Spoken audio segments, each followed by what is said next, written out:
మనది పార్లమెంటరీ పాలన. అదే అమెరికాది అధ్యక్ష తరహా పాలన, రష్యాది అధ్యక్ష తరహా పాలన, దక్షిణ కొరియాది అధ్యక్ష తరహా పాలన, ఉత్తర కొరియాది అధ్యక్ష తరహా పాలన. ఉత్తర కొరియాలో దక్షిణ కొరియా లాంటి చోట్ల అధ్యక్ష తరహా పాలన ప్రజాస్వామ్యతంగా ఉంటుంది. ఇప్పుడు ఆ ప్రజాస్వామ్యతంగా ఎన్నికైనటువంటి దక్షిణ కొరియా అధ్యక్షుడు వెళ్ళి ఆ దేశ ప్రజాస్వామ్యాన్ని కుప్పకూల్చినటువంటి వేళ అతన్నే అరెస్ట్ చేసి జైల్లో పెట్టడంతో ఇప్పుడు దక్షిణ కొరియా అనాథగా మారిందనాల. ప్రజాపాలనకు వ్యతిరేకంగా డిసెంబర్లో అత్యధిక పరిస్థితి మార్షల్ లా విధించిన దక్షిణ కొరియా అధ్యక్షుడు యున్ సుక్ యోల్ని దర్యాప్తు అధికారులు ఎట్టకేలకు అరెస్ట్ చేశారు. దీంతో కొద్ది రోజులుగా యూన్ అరెస్ట్ విషయం నెలకొన్న సందిగ్ధత తెరబడింది. అధ్యక్ష కార్యాలయం భద్రతా సిబ్బంది నుంచి తొలుత తీవ్రస్థాయిలో ప్రతిఘటన ఎదురైనా సరే దర్యాప్తు అధికారులు చివరికి అధ్యక్ష భవనం లోపలికి వెళ్లి యూన్ అరెస్ట్ చేసి తీసుకెళ్లారు. తొలుత బుధవారం తెల్లవారుజామున 8 దర్యాప్తు అధికారులు, పోలీసులు, సైన్యం సంయుక్తంగా సెంట్రల్ సియోలోని అధ్యక్ష నివాస భవనానికి చేరుకున్నారు.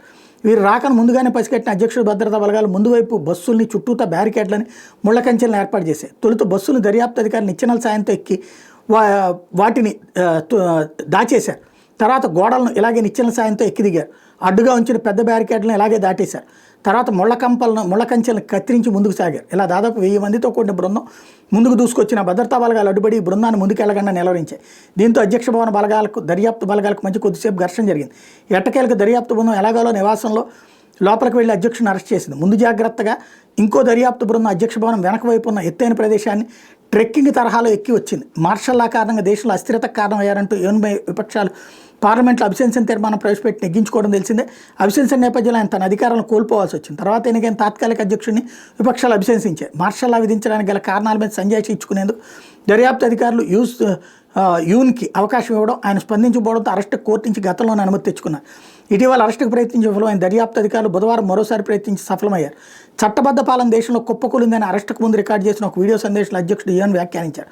పదవిలో ఉండి అరెస్ట్ అయిన తొలి దక్షిణ కొరియా అధ్యక్షుడిగా యూన్ చరిత్రలో నిలిచిపోయారు. వచ్చే కొన్ని వారాల పాటు ఆయన కస్టడీలో ఉండిపోబోతున్నాడు.